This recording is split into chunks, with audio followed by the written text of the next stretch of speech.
பால் வாங்கிட்டியாமா? எத்தனை பால் வாங்கின? 2 பால் வாங்கினியா? எவ்வளோ காசு ஆச்சு? 5 rupees ஆச்சா?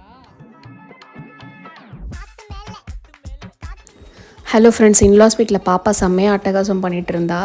ஊர்லேருந்து வந்த பிறகு எடுத்துகிட்டு வந்த திங்ஸ் எல்லாம் அன்பேக் பண்ணி எல்லாமே அரேஞ்ச் பண்ணி வச்சுட்டு இருந்தோம். நெக்ஸ்ட் டே வந்து ஆஃபீஸ் போக வேண்டிய வேலை இருந்தது. அதனால மார்னிங் பிரேக்ஃபாஸ்ட்டுக்கு தோசை வச்சுட்டு பன்னீர் மசாலா செஞ்சேன். போன வீடியோவில் சொல்லி இந்த ஊருக்கு போகிறதுக்கு முன்னாடி பன்னீரை வாட்டரில் ஸ்டோர் பண்ணி வச்சிருந்தேன். அந்த பன்னீர் வச்சு தான் நான் இந்த மசாலா பண்ணேன். செம்ம ஃப்ரெஷ்ஷாக இருந்தது. ஆஃபீஸ் வேலை முடிச்சுட்டு வீட்டுக்கு கிளம்பியாச்சு. இப்போலாம் எங்கே போனாலும் பாப்பாவை கூப்பிட்டு போகிறது எங்களுக்கு அப்படியே பழகியே போயிடுச்சு. அவளும் அந்தந்த இடத்துக்கு ஏற்ற மாதிரி அடாப்ட் பண்ண பழகிட்டா.